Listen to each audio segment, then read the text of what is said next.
everyone, I'm Tessa Linden, joined today by Lizzie Gilmour of, I'm hoping I'm going to get this right, Ko-Fi and Thistle.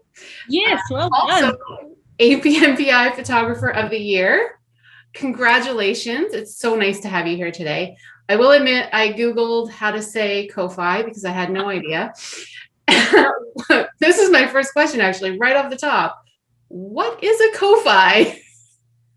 Ko-Fi is a tree here. The flower is bright yellow, native tree. So Ko-Fi is mouldy for yellow as well. We don't have that word in Canada, but I'm sure some of our viewers will know what it is. Unique to New Zealand. It's is it? It's mouldy. Which is, I guess that's why I'm Ko-Fi and Thistle, is because my husband is Scottish and he's from Scotland, so that's the thistle, the Scottish thistle, and then I'm from New Zealand and I have some Māori blood in me, so Ko-Fi and Thistle it became because my kids are both Kiwi and Scottish. Right. Okay, I love it. That's I love that it has meaning rather than just two words thrown together. That's fantastic. So how did you get your start in photography? How long have you been doing it? Oh gosh, I think I started. I guess I started like as a little kid because my mum did quite a bit of photography. She used to photograph all the rodeos and stuff. So we always had a camera in the house. So that kind of led to me getting quite into the arts. Did it at high school, did really well. I was supposed to go to art school, but met a boy instead, as you do. And then I lived overseas in the UK and the Netherlands for 6 years. Did a bit of travel photography, got my first camera there, came back home, had my first little girl, and it just stemmed from just taking pictures of her and kind of having that, getting my independence back, being home rather than being abroad. I had done some studying. I studied mechanical engineering, but as you can see, I haven't done anything remotely mechanical engineering. That's incredibly well-rounded. Art, mechanical engineering, two sides of the spectrum, right?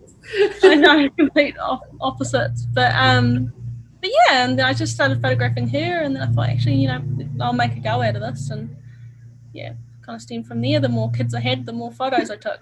Right. That's what happens. What excites you most about photography right now? Right now? Right now.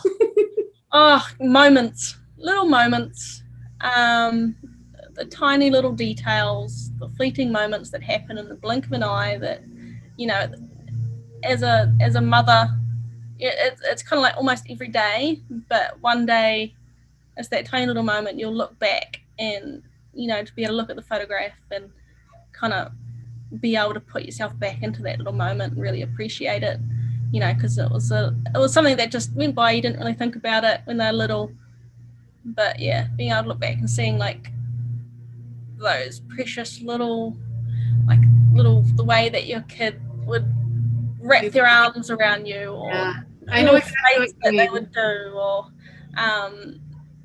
things like that. Like, definitely moments of what inspiring me. Awesome. I just the other day came across an old photo of my daughter. It was terrible. It was just an iPhone photo, nothing special. Although what's special about it was she had this little face that I completely forgot she did. Like when she was really excited, we were at Disney in the photo, so she's like got this little, like, she wants to smile, but she doesn't want to smile. It's not like she's embarrassed, but almost like she's embarrassed to be as excited as she was. So it was like it was so what you're saying about moments is it was so nice to have that, because I didn't remember it, because once you've got 3 or plus, or even after 1 or 2, you kind of forget those little things. Life goes, like you said, goes by so quickly. And then you're capturing kids and stuff, you've got to allow them to bring out those little personality traits that are so unique to them, and capture them rather than kind of force some a look that we want to be seen. We're going to let them tell the story, not us create the story for them. Yeah, absolutely. Otherwise, it's a losing battle, I think, when you're trying to do that with kids. Yeah. Your your images obviously tell a great story. How involved are you with your clients when you're conceptualizing something? Like, do you sort of just let them take the reins, or do you have a lot of input in like styling? And I'm not going to say prop necessarily, because I don't think a chicken is a prop, but like, how do those things come about? I really stand off when it comes to styling. I am all for, I don't look at what people wear. Really? I don't even, it just doesn't even register in my brain, because I'm not really that sort of person myself, like I'm not some fashiony, styly person. I'm just a wear what I'm comfortable in sort of person. So my clients, like they know that they can wear what they're comfortable in, and I know that I'm going to produce a beautiful photo of them because they're comfortable. I recently actually had a teenage girl come with her mum. Her mum was getting photos, and she just came to tag along, and she was wearing she was just wearing her dad's jumper, like this huge big overgrown jumper, and no makeup just or anything like that. She was just a typical teenage girl hanging out with mum for the day, and I asked her, do you want a photograph with your mum? And the result was just, I loved it, because it was just her. It was just exactly how she is and was on that day. It was just, relaxed and comfortable and happy, and just spending time with her mum, and it really showed in the image. Rather than if I said, hey, do you want your photo, but you have to wear this dress? It's like an instant, like, so so I'm very standoffish. I'll have some stuff in the thing, like I'll throw it like some boxes or stuff for them to sit on, or but in terms of like their clothing and their styling, it's all completely, I love it. From a perspective of somebody who, when you think like the amount of time that photographers maybe spend directing their clients what to wear. It's time-saving tip right there. Oh, absolutely. You're better off standing off, just letting them be themselves. And they're obviously doing a fantastic job, because you had me fooled. I really thought like, oh, Lizzie must send out a big guide. There must be a big conversation. No, I don't have any guides. I don't do any baby prep. They all look like, so your clients have great taste. Obviously, they hired you, right? And you know what? It really doesn't matter. I've had families come in full camo and for newborn photo, and their photos like were like I love them. Like I just, like I said, I just don't. It just doesn't register in my brain what people wear, because I'm and I think it's a good skill to have, because you're looking at people in a whole different perspective. You're looking at like their relationship with their kid. You're looking at their smile, their movements. You're not looking, you're not thinking, oh, it's not Instagram worthy. You know what I mean? Like if you go into a shoot with that already in your head, thinking, oh god, they're not styled great. They don't look the part. Right there, you've kind of, you yourself have wrecked the moment.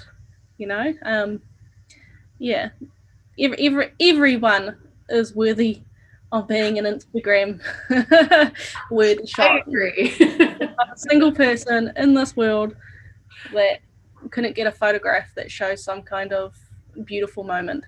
Yeah. Well, I like that. I like that a lot. So I've noticed also in looking at your work, and I feel like you're going to blow me out of the water with this answer too, that you've got like a lot of your portraits have a real painterly quality to them. But what I really like is that you seem to know the exact right moment to stop. Do you know what I mean? Like you maintain the integrity of the photo itself. Yeah. So it still appears as a photo, but also has that style to it. When do you decide that when you're doing an image? Like, how do you know? I feel like sometimes that's a tough call. Do you like walk away for a few days, or you just know? To be honest, I think a lot of my images don't have actually that much editing. Yeah. because like I said, like I'm photographing a real moment. Sometimes I might Photoshop it to make it look visually more appealing, like maybe a little bit more like getting the composition right. You know, like maybe just merging the expressions a little bit more just to make them think. But the actual expression and the moments, they're real. Like it happened.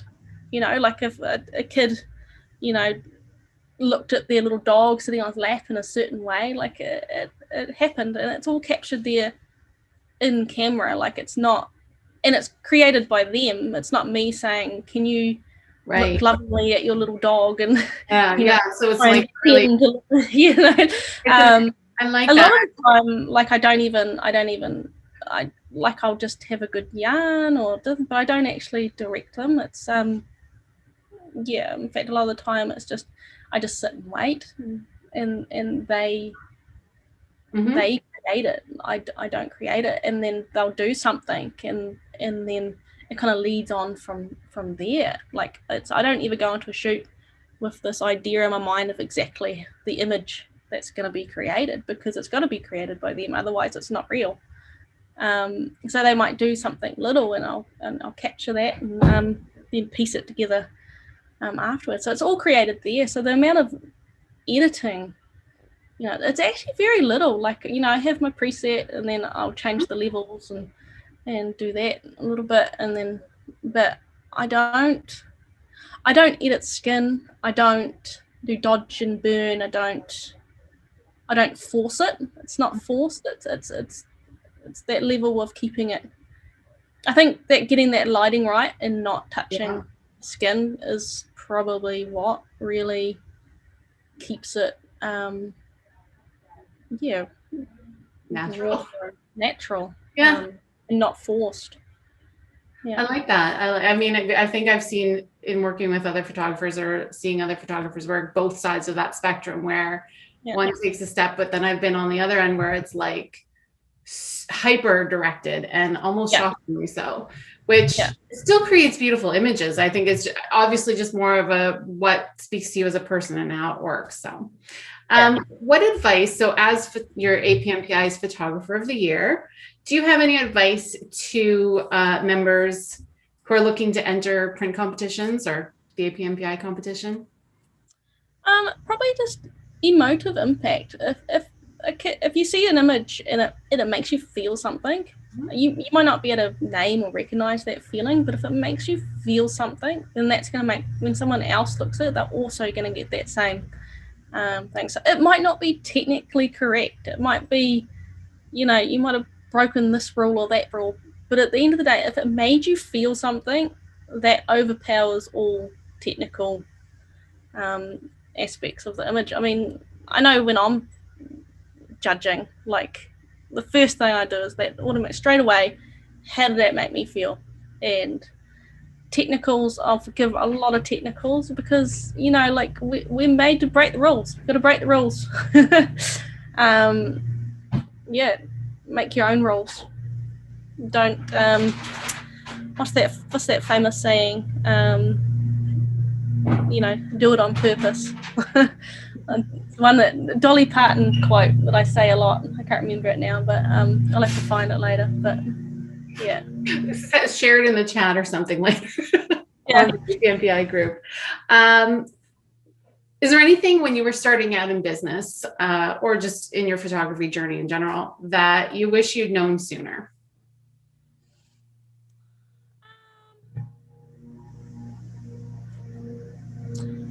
I wish that I had backed myself a lot more at the start and gone with exactly what I love to photograph, rather than photographing what I thought I had to photograph and the way that I had to photograph. I mean, I've done every newborn pose and every prop and every color and everything, and I just stopped one day and I was just like, this just isn't, it's not unique, it's not me, it's not them. And I think that was just the start of me just being, stuff this, I'm just going to do it how I want to do it. and I don't care if nobody else likes it. And funnily enough, feels like this weird kind of change. It kind of changed from where I had a lot of photographers comment on my post. It was like, oh, amazing. Oh, your posing's amazing. Oh, your lighting's amazing. Oh, all this about the photograph, about the pose and about the thing and cool prop and stuff like that.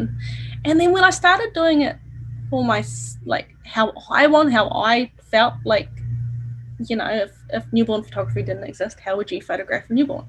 And then I started doing it exactly how I felt like I should be doing it, and what I would want as a mum. And there was like this huge shift where I stopped getting photographers commenting on my photos, and I started getting parents, mums, dads, grandparents comment on my photos. Which is great. They're the ones that are going to hire you at the end of the day. Yeah, exactly. Yeah. And funnily enough, like, and again, like, when I was doing it how I thought I had to do it, you know, like, it was a struggle, like, to get people through the door. It's actually quite a small. I think you struggle to, like, almost sell your work in that, like. Yeah, you have to sell it. Almost you don't really believe in it as much as you want to. I've found I've been doing this for like 12 years. I've found my biggest periods of growth have been when I've just stepped back, turned all that crap off.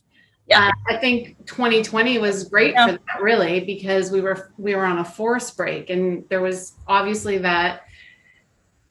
As a creative person, you're like, how do you stay creative when you're doing this? But I didn't even worry about it. I baked bread and ate a lot of bread and focused on completely different things. And when we came back to work, I was very clear on some changes that I wanted to make, and I'm in the process of making in my business. And I don't think I would have had that clarity.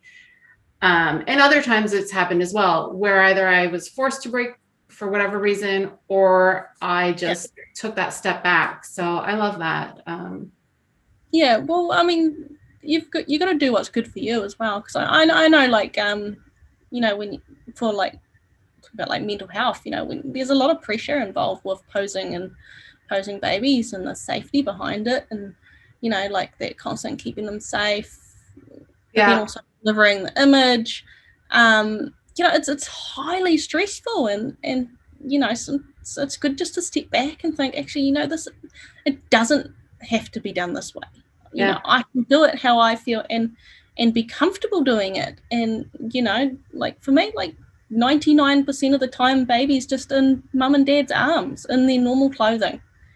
And so it's stress free. They can be awake. They can, like, it doesn't matter. There's no prep. There's nothing. I remember those sessions where you're like, this damn baby won't sleep. Yeah, and it's stressful. Expectation that they want those sleepy baby photos, and you're absolutely right. It is so stressful. Yeah. And if they don't, then you come out of a session, you feel really deflated, and then you start to, you know, second guess yourself. And but yeah, when you take that pressure away, like, you just see it in a whole different light. You really start to, like, see the baby too, and see the personalities, and kind of let the personalities control the session. Like, you just go with their flow. Like, you don't have to do prep. You don't have to, you know, get them to sleep.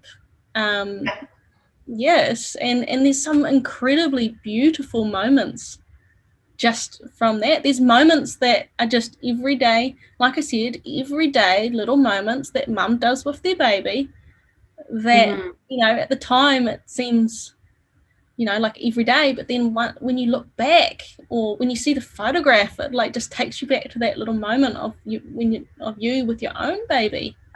And those are the images that people really want to have at the end of the day. Like, it is. I mean, most people, you know, even when you're doing the post, most people want the picture either of baby wide awake looking at the camera. When you spend the whole time getting to sleep, and then the photo that they want to buy is the one of the baby with their eyes open looking at the camera. And then or like the family, the what I call the grandparent shot was just all the parents looking, and holding on to the baby. Like just it's always the real normal photo that they choose. So, imagine creating a gallery of, my newborn galleries are 200-300 photos. They're all unique in their own way. It's, it's only 1-2 hour session, if that. So imagine having that minute gallery, and you read it like a story. It takes you back, to those little moments, and it's not. So you can create an album, and you can, I print them off in a little box, like the whole gallery in a little box, and give it to them like that. I'm absolutely love where I'm at. That's awesome. Well, I mean, it really shows up in your work, and obviously your clients are seeing it, but so are other photographers. I hope so. I've definitely seen a shift recently of the more. I think probably a lot of people having that break and reassessing things is like COVID's kind of got us out of, you kind of get into a routine and then it's suddenly like everyone, life's kind of turned upside down, and you got to do things differently. And I think a lot of people have realized, I've got to think about myself. I've got to be, put my stress levels first. Right. Yep. Yeah. I think also, like, even in getting more in touch with like the work-life balance, and even for some of the other people, not photographers, but people that have been able to work from home. And I feel like the world's eyes have been open to doing things a little differently than we were doing it before. Yeah. And it's been great. Do you have any goals now going forward? We haven't come out of COVID, but we're getting there. Anything you'd like to see yourself doing in the next, I don't know, doesn't have to be a defined period of time, but like. I still love teaching. I love, I probably won't be doing so many of the more fine art shoots this year, just because I've actually got a little one myself. So, and I don't actually have a studio yet because we just moved. So I guess my goal is just resetting myself back up. And just stripping it all back even more, just going as just natural and easy as possible. I love it. That's good. Well, I cannot wait to see then what comes out of the new Lizzie when we all emerge from this and you implement. I'm like honestly somewhat shocked at the approach that you take, just because your images do seem so perfect, really, in the sense that everything works within them. And obviously that's part of what APNPI judges saw as well when you got awarded Photographer of the Year. So big congratulations. You're obviously well on the right track. And I'm sure you're going to do great things. And we look forward to seeing them for sure. Well, if anyone's listening to this and, they're thinking, oh gosh, I'm in a bit of I'm highly stressed. I don't know what to do. I don't know if anyone needs a bit of hand, just to get back in your groove. And I'm always here to help. Just reach out. Amazing. Well, I think then people should definitely use the APNPI forum to ask some questions. And it was really a pleasure talking to you today, Lizzie. Oh, thank you. Thank you for joining us. No worries. And like I said, can't wait to see more from you.